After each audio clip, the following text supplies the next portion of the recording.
We don't pay enough attention to topics like this, domestic violence, which is a national epidemic.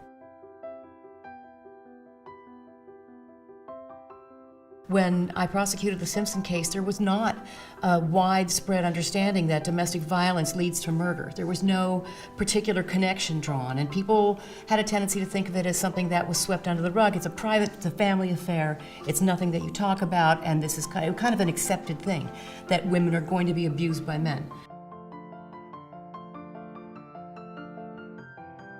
I think the No More campaign was a game changer because it was airing so often at the NFL games. There was no hiding it anymore. And I think that by it being there, there was a feeling of its acceptance by the organization as well. This is my feeling, it's my opinion, it's not a fact. But that when you ask, can men support the campaign, I think by it being there, by people being ostracized, by people not being allowed to play. If you're not, you can't play the game, and you can't have the honors.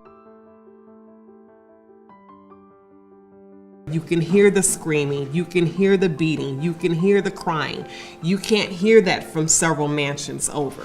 Or you can't hear that from in the well-manicured neighborhoods so much. When everybody's living on top of each other and cramped and you can hear the baby crying and you're tired of the noise, you are more likely to call the police.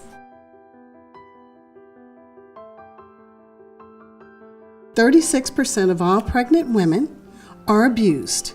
And I'm talking about beat up, knocked down, thrown to the ground, thrown to the wall, pushed down the stairs.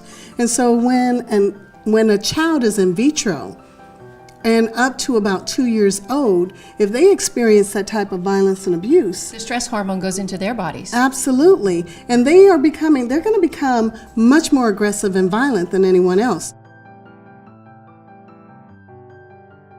Domestic violence is a leading cause of homelessness amongst women and children. So, to me, in my heart, We have to it's stop and just, think about that for a sec. That's an amazing point that you told me Right. earlier. Domestic violence is the leading cause of homelessness for women. So in other words, when you're asking yourself why she stays, well, sometimes leaving is equally worse. It's a new bad. They never tell a woman to leave because they believe she is the biggest expert in her life.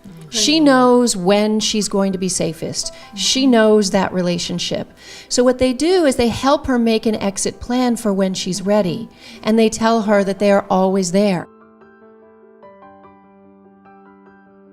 But this is the end of it. This is the final thing where all us powerful women and the men we love and the men in our lives can finally take an act and try to change things.